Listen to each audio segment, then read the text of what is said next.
stuff online all the time, and one of the things I get is ADT magazine, and this is GitHub's rank of the top programming languages that are out there right now. JavaScript at the top, Java, Ruby, PHP, Python, CSS, C++, C Sharp, Objective-C, C, HTML. So we're hitting a lot of them, not all of them. You know, it's funny because I have some people, sometimes students talk to me and say, we have way too many languages here. And then I have other students who go, well, where the hell's Python? You know, there's really no way to win. There really and truly isn't. All right? Interesting. It doesn't surprise me that Ruby's slipping, but it's interesting to see. Or so is Python drop. Yeah, and Ruby, if you've never used it before, it's kind of a cool language. Again, it's server side, but when you build a Ruby project, it builds a ton of stuff for you. It creates what's called scaffolding. Like if you've ever had scaffolding on a house, you know, it sets up the project where you can it gives you a bunch of pre-built stuff, and as you put in stuff yourself, you can take the scaffolding off a piece at a time, which is kind of neat. All right. There's a PHP framework called Yi that tries to do. Yeah, I've heard of Yi. Yeah. Right. We did finish this chapter. There was only one thing in here, literally one line in here that I wanted to show you. I have to find it first. But I believe that everything that's in here we've gone over. So that was this line right here.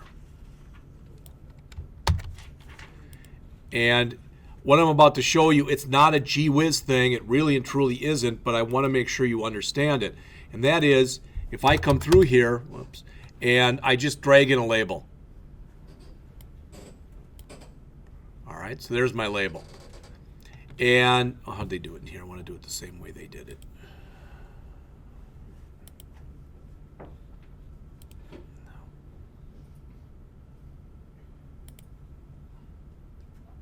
Page load. Okay.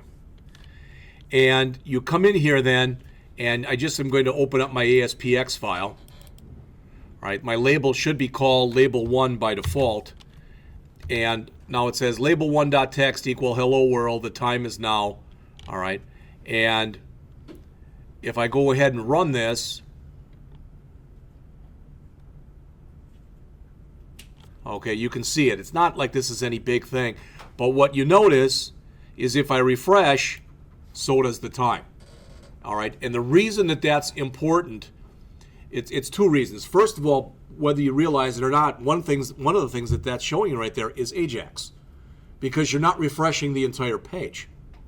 All right, we're just refreshing that one line of text. All right, so that's the first thing. The second thing is, even though you look at it, you go, well, it's getting the time from right here. No, it's not. The time on the bottom of my screen is 2:07. All right, it's getting it from its built-in server. All right, this is, again, we are doing server-side processing right here. I don't need that line, so I'm getting rid of it, but I just wanted to show you that. That's really the only other thing that they talk about in a little bit of depth and breadth of coverage in the chapter.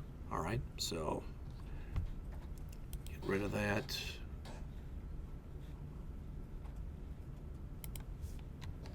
And so that's gone.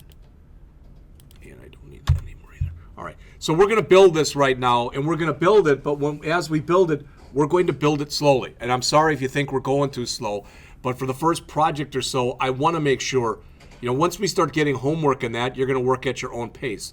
But for now, I don't really want anyone to fall behind. All right? So the first thing that I want to do is this, and I'd like all of you to do the same. All right? So I'd like you to right mouse click on the name of your project and choose Add and choose New Folder. Not an ASP.NET folder, but New Folder. So right there. Right mouse click on the name of your project, choose Add, and choose New Folder. That'll put a new folder right there. All right? And we're going to call that folder Styles, because we're going to put our CSS in there. All right? And I don't think I'm going too fast for anybody. At least I hope I'm not. All right? So now right mouse click on that and choose Add, and this time choose Existing Item. And you've got your choice. If you did copy that over from where I told you before, If it's on your desktop, you can go find your CSS file. If you did not, and you right mouse click, and it looks like this on your screen, just click Computer, go over to the P drive, and you know the routine after that. Go to CIS. I mean, we could have typed it in here also, but the chances of me typing it in without making a mistake aren't that good. 152, 161 ASP, fall 2015, in class, today's date, and there's the file. All right. You'll notice when you look over here, there are several different kinds of files that you can import, and there's an all files, which will grab just about anything. All right. But that's the one I want, so I'm going to click Add, and there it is. So with what we've done so far, we came in, we created a blank project, we quickly looked at the web.config file, we added our own default.aspx page. Later we're going to put some code in there, we're going to put some more controls on here. We right mouse clicked, chose Add New Folder, Banner Folder Styles, and then brought that in. That literally brought in a copy. That's not the file now that's on, it's the same file that the one that's on the P drive, but it's our copy of it now. All right. And I think I showed you this earlier, but in case I didn't, so I'm going to go back to here, and I'm going to go into source mode. Now you'll notice my output window's there, and I don't really need it right now, so I'm just going to close it. It'll, you know, and I'm going to close my error list window also, just so I have some more room on the screen. All right. Now again, I think I showed you this before, but I'm right underneath my title. I'm going to hit the Enter key, and I'm going to grab that styles that I just brought in, and I'm just going to literally drag it right there and let go. And you can see what it fills in there for me. It's not like this is really that gee whiz a thing. You could have manually typed it in, all right? But what's really nice about doing it that way is if no matter where it's pathed, all right, it'll path it correctly to where you currently are, all right? You don't have to worry about ... or anything else. One of the things that you're going to see when we start working with this stuff is kind of when you're talking about the root of the project, the way that it's referred to in ASP.NET is with a tilde. You all know what a tilde is? Like if you've ever seen the Spanish word mañana, and over the end they've got that little squirrely thing, that's a tilde. It's right on where your escape key is at the top of your keyboard, it's right underneath that. All right? All right, so we now have brought that in. Okay? Not like, again, not a big thing, but just so you know it. All right. So this right now, it looks like any HTML page. Well, what I don't like about the way it looks right now is it doesn't look like an HTML5 page, because by default, when your page is built in ASP.NET, it builds an ASP.NET page, and it uses regular HTML. It doesn't use HTML5, so it doesn't put in header tags, not head tags, header tags, section tags, aside tags, footer tags, etc. So we're going to put some of those in ourselves. All right. So I'm going to come in, and under the body, I'm going to put in a header tag. You'll notice as soon as I put it in, the IntelliSense kicks in and it puts my ending tag in there for me. All right. I didn't even look for one, but later probably we'll try to find a simple little graphic, and then we'll create an images folder also, and we'll put the graphic in there. All right, we can do that. There's all sorts of stuff we can put in if we want to. We'll just leave it blank just for now. All right. So this isn't going to be very technical because it's just a first pass. So we're going to put in a section tag. All right. But what I want you to do is grab the ending section tag. If you don't look on the screen for a second, that ending section tag right here, highlight all of it, do a Control-X to cut, and then repaste it down here. All right, so I want that at the bottom of the screen. And I'm going to move this stuff over accordingly, so I'm going to do some tabbing here.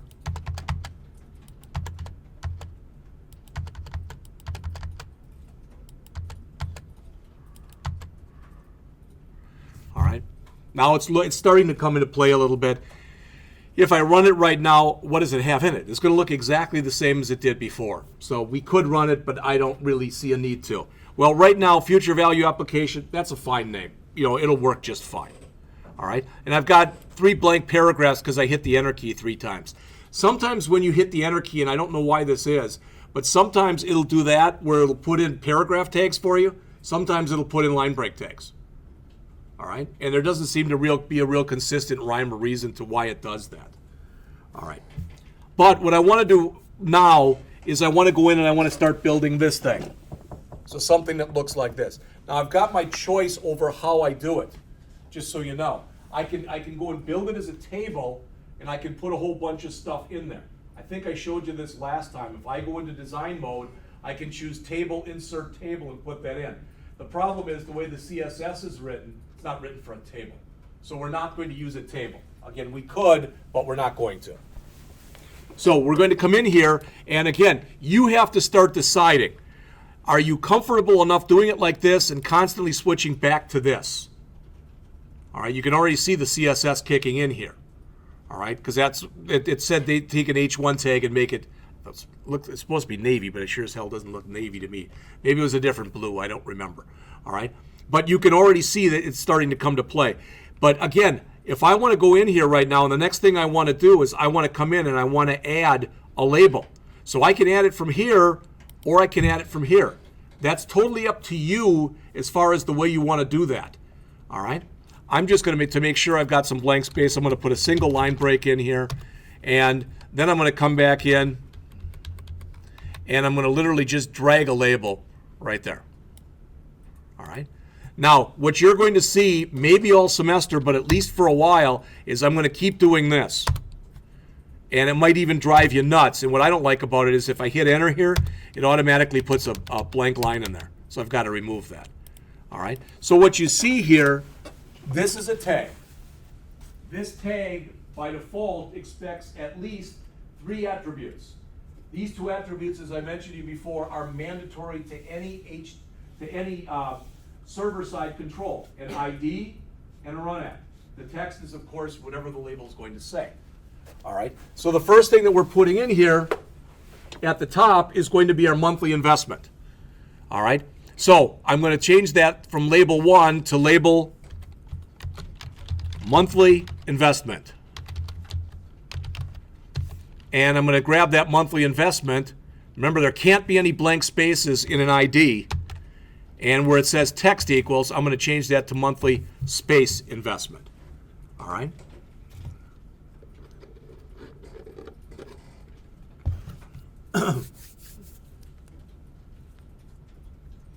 There will end up, as we go through this, there will end up being some more stuff that we'll set up for this.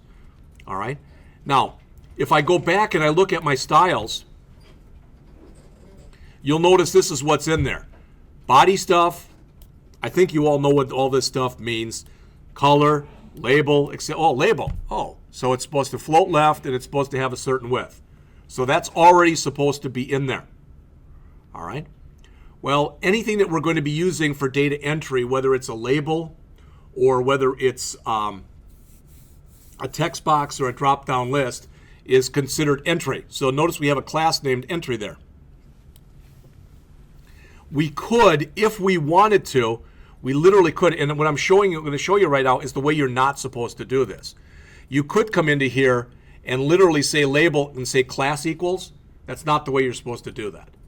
Instead, you come down here, and where we've got right before our ending tag, I'm going to hit enter, and I'm going to type in CSS class equals, and notice what it gives me. It is now, the IntelliSense is kicked in, and it's found every class that's available to me right now in my CSS. All right? And the one that we want is entry, so I can double click it, and boom, that's put in there.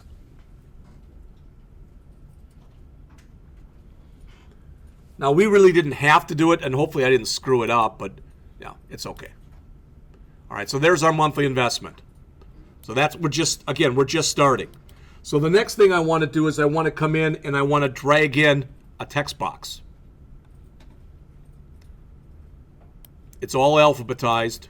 Now, the one thing that you'll notice is when I do that, it immediately butts it right up to it. So we've got to fix that either with CSS, all right, either with CSS or by using some non-breaking space tags or whatever. We'll have it settle for us in just a minute. So I'm going to go back again. All right. Again, I like doing this. I know that my code ends up being kind of bloated looking, like there's a lot more to it, but it still makes more sense. I'm going to suggest that every time you've got a label and then you've got a text box that goes with it. You take that text box and give it the exact same name as the name that you gave your label. All right?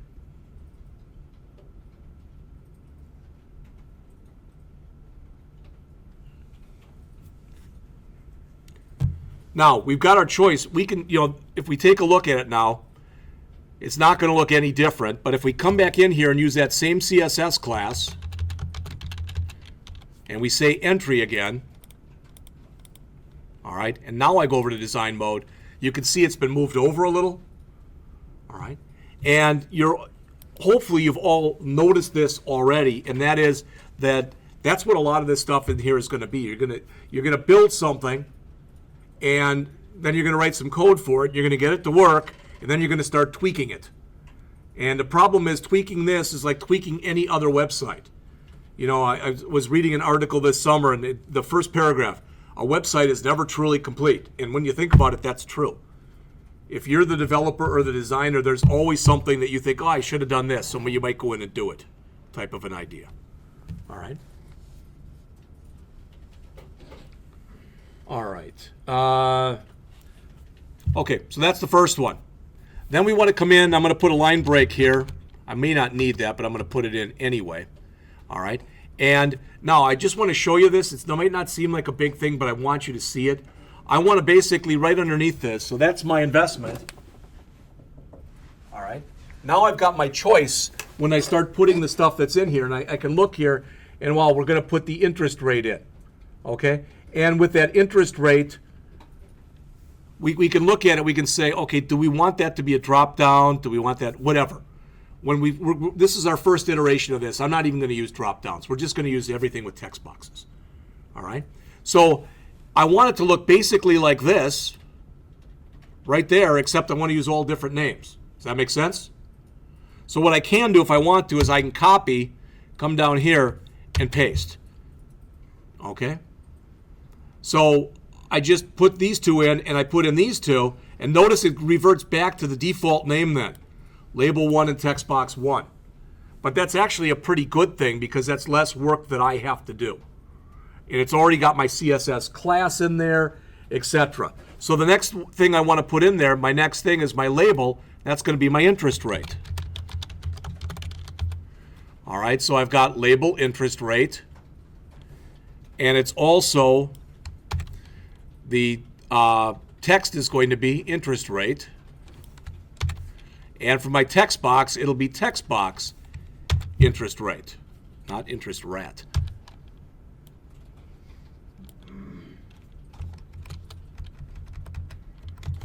And what I like to do is put it in this way and constantly be going back and forth.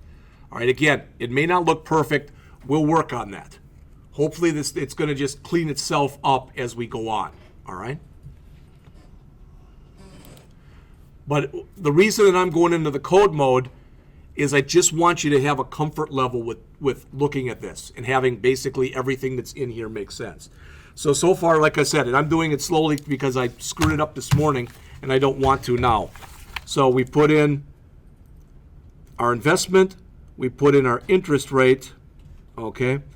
And the next thing we want to put in here is basically our number of years. Okay? Or years, whatever you want to call it. But again, it's going to look pretty much the same way. So again, I'm just going to grab all this stuff that's in here, copy it, and I'm again going to paste it. All right? You've seen this now. So I'm going to call this label years. I'm going to change this from interest rate to years. All right? My text box will also be called years. So I'm going to save, go back into design mode, and you can see, like I said, don't worry about the fact that it's not really lining up. That's okay. It will when we get all done. All right? So we're starting to build it. Again, we had our investment. Well, I guess that I flipped those two, but it's not really that big a thing. All right? Okay.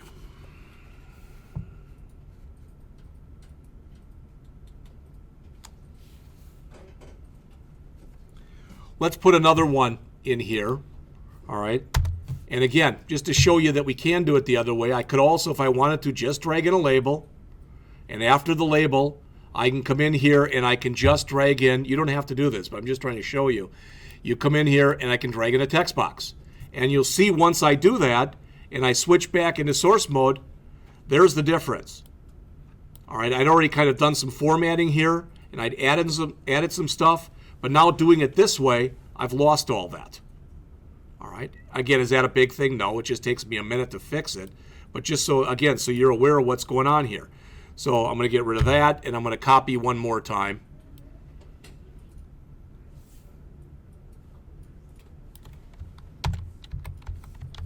And this one is going to be called label future value. All right. And future value. And text box future value. All right. Looks exactly the same as the way that I just was going to do it manually. Okay.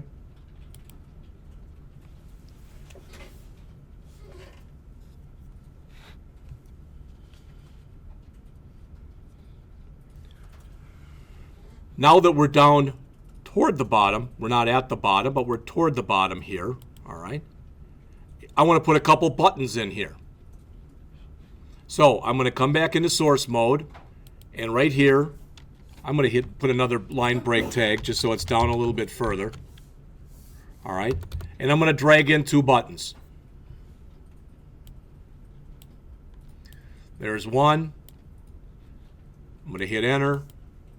And there's the other one. Again, by default, they're going to butt up right against one another.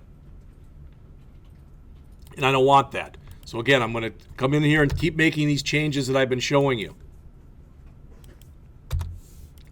The first one is going to be called, the ID instead of button 1, which is a crummy name, will be called button calculate. And calculate will also be the text we put onto that button. And if you look here, the size of the button, unless you tell it otherwise, is always dictated by the words you have in there.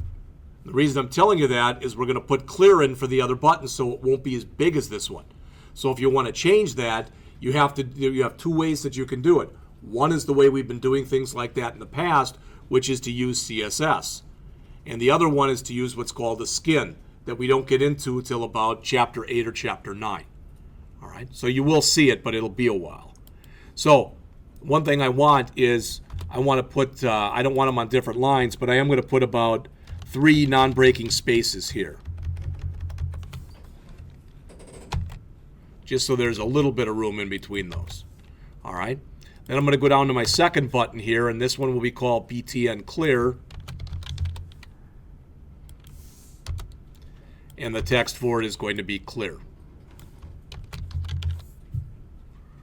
All right. This is what I showed you. The fact that they're not the same size. Again, don't let any of that stuff worry you. Right now, we're talking function. We're not talking, we're talking content and putting the stuff in. I'm not that concerned right now, all right, that you understand or don't understand otherwise. Now, the only thing that we're going to have a problem with right now, because I was thinking about this, when I did this the first time, I used a drop-down list for a couple of these. All right? And one thing about using a drop-down list, I mean, think about this. It doesn't matter which one. Let's say that we decide we're going to make the years a drop-down list. And we'll set it up in increments of 5. Okay? So you can do it 5 years, 10 years, etc., all the way to 50 years. Everybody understand that? Okay. Well, one thing is, when a program is actually running, an ASP.NET program is running, and you've got a control like that, and you click that down arrow button and you change it, all right, then what it's done is it sends a special view state message change to the server, all right? Whereas if you just put something in a text box, it may or it may not, all right? But you force something like that to happen. So I apologize for this, but we're going to go back to the years, okay? And for the years, we made it a text box. See where I have that right here? I'm just going to remove that, and I'm going to drag in a drop-down list instead. All right? So I just changed it from a text box to a drop-down list.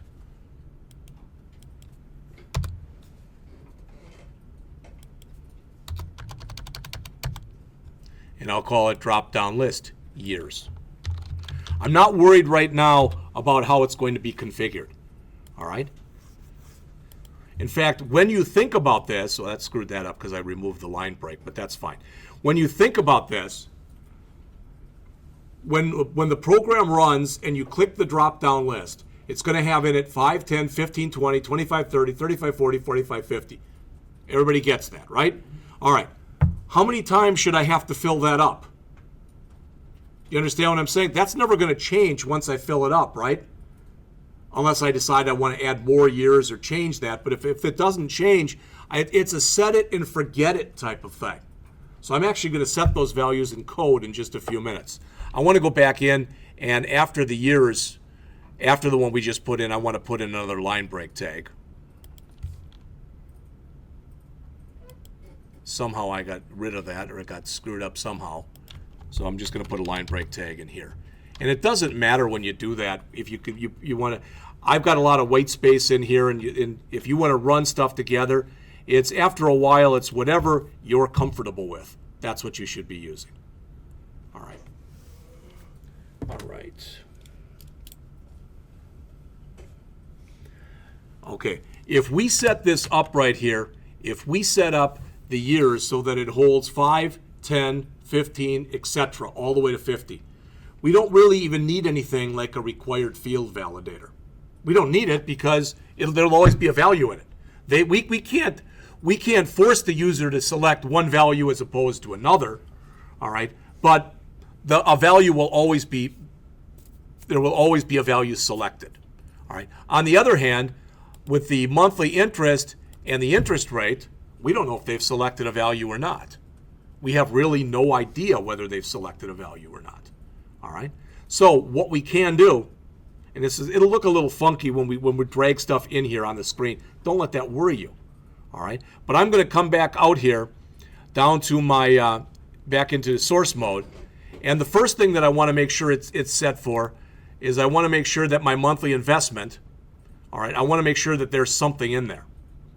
So I want that to be a required field. So I'm going to hit enter here, and right there, I'm going to, instead of in my standard tools, I'm going to come down to validation right there. And you notice, so we had standard tools open here. I closed that, and I opened up validation. And the one we want to make is just for this one, required field. We can set as many validators on any control as we want to, all right?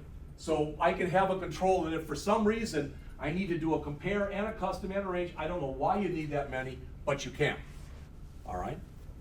But right now, the only one that we care about is the required field. So I'm going to drag that over into here. And you get a lot of stuff.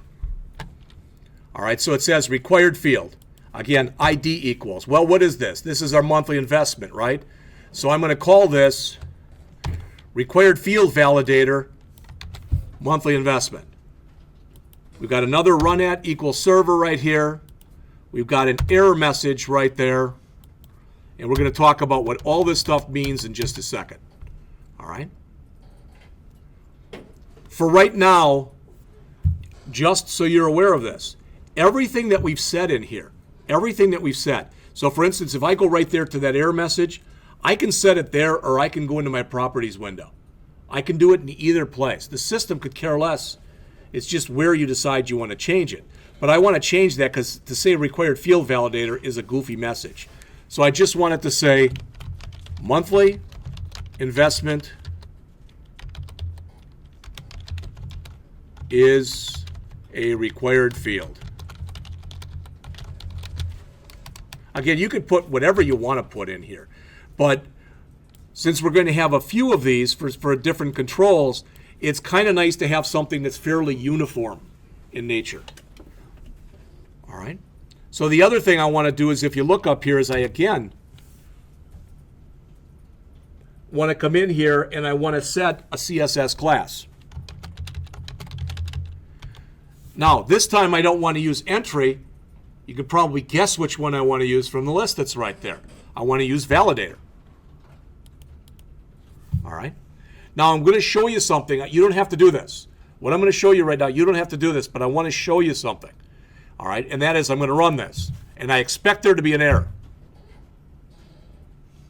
That's an error screen right there, okay? Just because I took that required field validator and put it underneath that text box, the system has no idea that that's the field that I'm equating with. There is a property for the required field for any validator that's called control to validate. And you have to set that, all right? Because you can put these validators wherever you want. So that's why I got that error, just so you know that. And I thought, well, it's probably a good idea to start showing you some of the stuff that's going to end up happening. So I come down here, and again, just to show you, stop my run, I can come right here, and I can, if I want to, I can go into my properties window. And look, is there a field to validate? It's control to validate. Well, there's something in here. It's got to be in here someplace. Maybe I'm not. There it is. Control to validate. All right. See how that's kind of nice doing it that way? You get a drop-down list.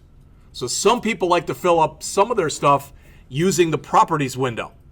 All right. And what is that? Well, it's the text box for monthly investment.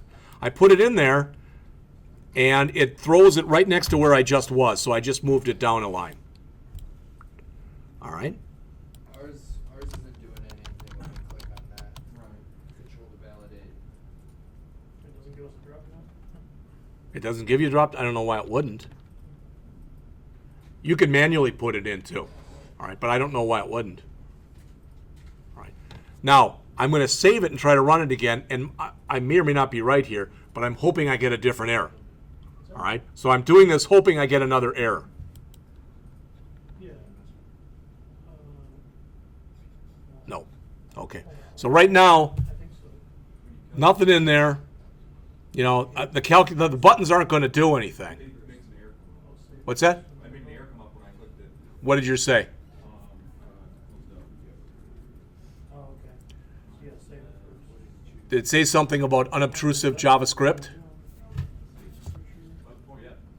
Yeah. So you gotta save first. I'm trying to figure out why I didn't get the error, because I should have. Oh. All right? When you try to run yours, you can all do this right now. After you put in a control to validate, even if you have to manually put it in, all right, to get rid of this error, then try to run the project. And if you get an error, and I always forget the fix for this, but I'll look it up real quick. You have to go, and by default, what this does is it's got some JavaScript stuff that it's setting, and you have to turn that stuff off. So if you get an error when you run it, and it comes up with a yellow error screen, so remember how to run it. We all remember that, right? You click that green diamond right there.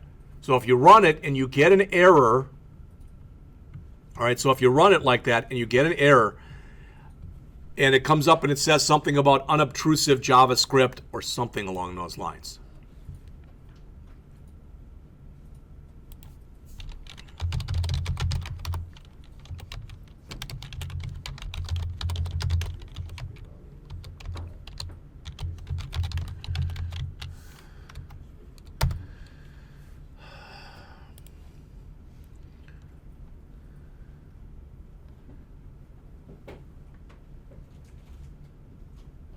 That's not the one I thought it was.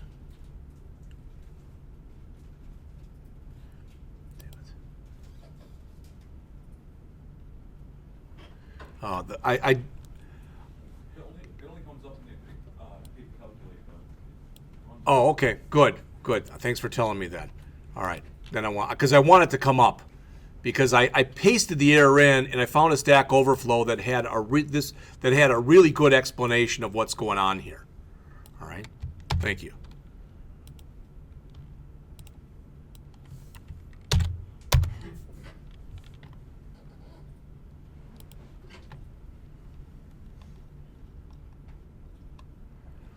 It's pretty much in here. It says specifies how ASP.NET globally enables the built-in validator controls to use unobtrusive JavaScript. The bottom line is you have to take this right here and you have to turn it off. All right? And you'll end up doing that in a lot of your programs. So let me just show you. So you have to go into your web.config file and go down right there and paste it in. All right. Now, In an ideal world, what's going to happen now, when I save this and run it again,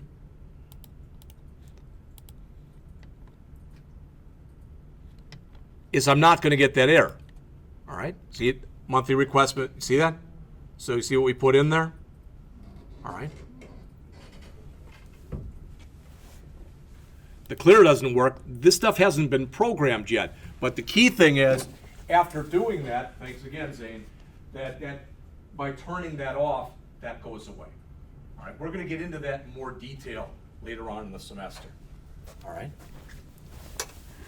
But we can come in here. Notice it's a required field. So right now, the system doesn't know that it has to be numeric. That would be a different kind of validator. And if it had to be numeric and it had to be a certain value, maybe it had to be within a certain range or something, that would be a different kind of validator. So do you understand what I was saying before, that you could have several different types of validators on the same controls? All right? That's not only possible, it's plausible, and it happens a lot. All right? Now, I'm going to stop the run. We're going to do one more thing because it's getting late already, but we're going to do one more thing. I'm going to go here into design mode. All right, so I want to go back into design mode. And in fact, I'm just going to open up my code.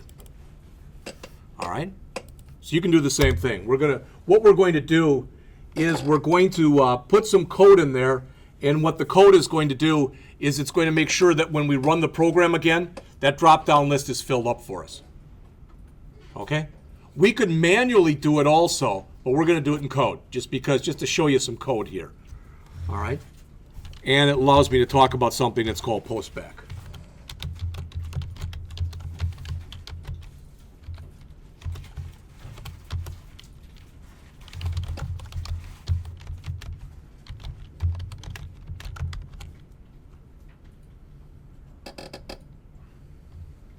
This is our, what did we make the drop down? I want to make sure I'm putting the right value in here. So let me go back to here. All right, it's the monthly investment. It's the years. Okay, cool. All right.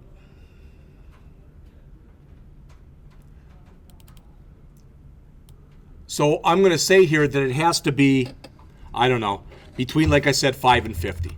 For I equals 5, I less than or equal to 50. I plus equal 5.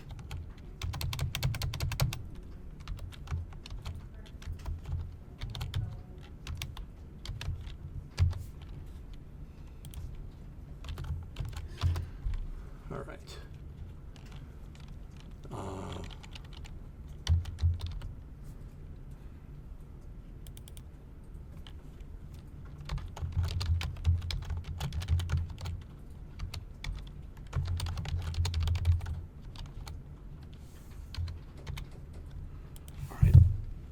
Hopefully, just taking a quick look at that makes sense to you. Don't worry about the postback. We're going to talk about it in just a second. What we're saying is, when the page loads, all right, count from 5 to 50 in increments of 5, and whatever number is our active number, throw that into our drop-down list. So when we run this program again after putting this in, we have to make sure you save, but after saving and running it again, then that drop-down list should have the values from 5 to 50 in it. Does all that make sense? That's something we did last semester. So that shouldn't be, big news to anybody. Now, what's new is this. It says, if not postback.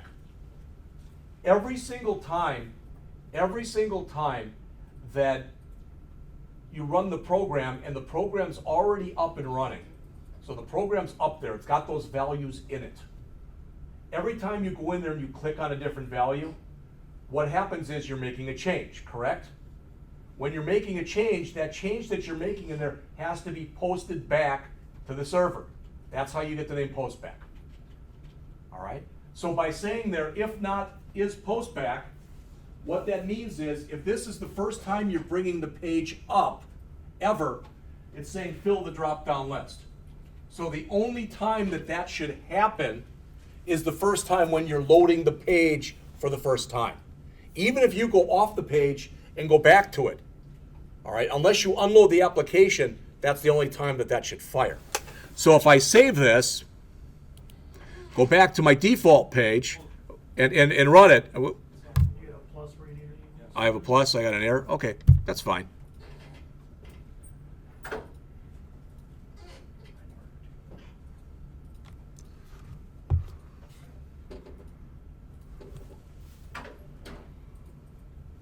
I'd like to tell you that I'm making all those mistakes on purpose, but it would be a pack of lies. So Oh, we know you. We know you're doing it on purpose. yeah, so there they are. Okay, you can see right now my counting's off. I should have said less than or equal to. I don't know what I did, if that was where my error was or not. But you can see we filled it up. All right, and we filled it up using code. Again, that's not that big a thing, but just to show you, indeed, that you can do that. Yep, you're right. That was the problem. So it just picked the less than. It just threw the other character away, which surprised me because I would have thought it would have given me some kind of error, and you probably did as well.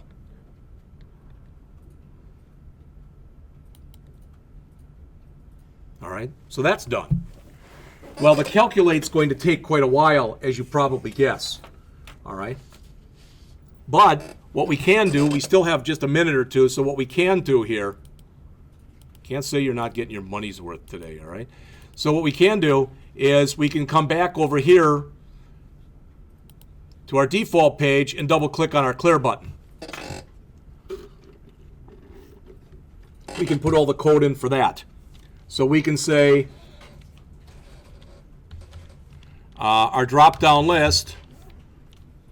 Now again, this is up to us. Remember, by default, the 5 is what's going to show in there, okay, in our list. So, and we can make it, we'll make that the default. So I'm going to say that dot selected index equals what number? Wall 0.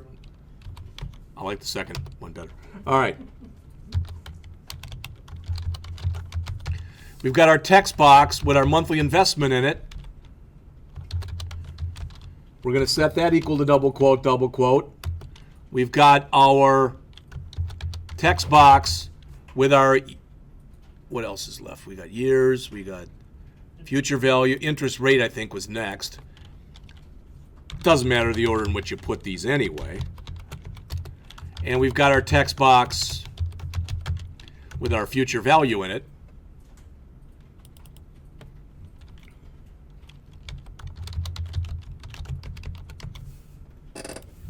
Okay.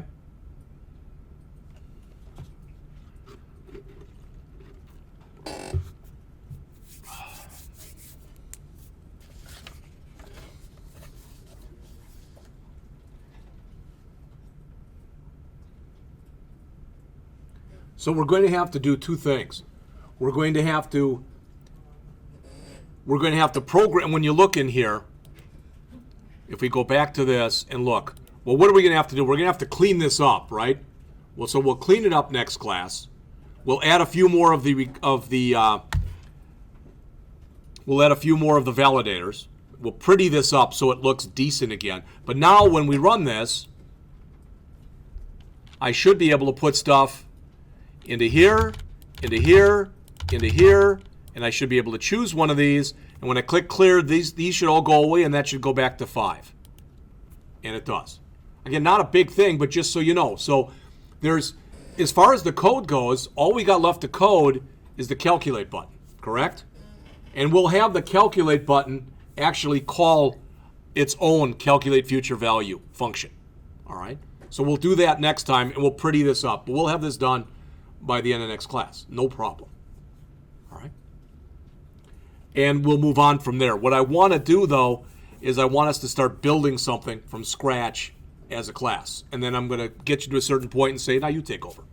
And if you don't like, we might make something real simple with, as far as our CSS, it'll be minimal. Because I want you to start using your own style to make it look the way you want it to look. All right? So if you're really a goth and I don't know it or whatever, all right, here's a surprise. Remember Steve, who was here last year? He was into all that stuff. All right? When he built his thing in the 164 class, It was one of the darkest sites I'd ever seen. It was like games for goths type of thing. All right. All right. So make sure you save what you've got. You can shut it down then for today. Like I said, we'll fix it up next time. We'll pretty it up. All right. And question? Yeah, about the JavaScript transportation evaluator, what about getting the NuGet packages, managing that? Yes, we're going to get into all that. We're going to use the NuGet. Okay.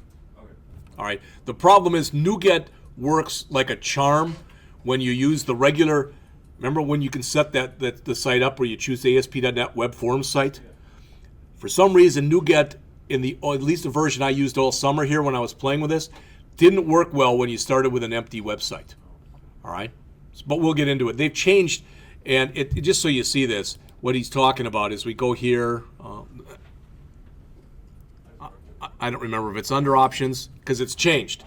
But there, yeah, it's when I used last semester, there was a thing here. There it is, Library Package Manager. And this stuff that's in here, it's a way that you can load pre-created library files for you. All right. So you'll notice right now, if we wanted to go and use jQuery, it'd be kind of tough right now because we don't have the jQuery stuff in there.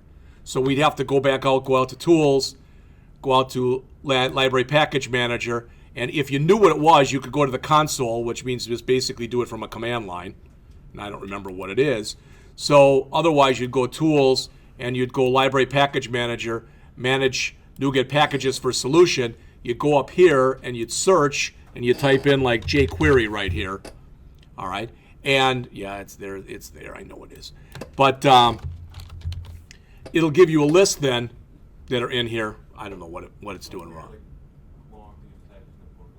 Yeah, but and then you literally just click, so there it is. So if I wanted, I don't know if that's the one for jQuery or not, because there's more than one. But let's say that was the one. So I'd click install, okay? Install it where? Right there? Yeah. So I click OK. It's doing its thing. I close, and notice, see what's back? Now, not everything is there. It didn't give me, it did give me the IntelliSense. But it's kind of cool, because look what it gave me. The newest version of jQuery. And that's why some people, like you said, like to start with everything blank, because when you go to NuGet goes out onto the net, and it grabs the newest everything. All right, which is kind of cool, because because the other stuff is all prepackaged. All right. So that's good that worked that well. I'm glad you mentioned that. So again, we'll pick it up there next class.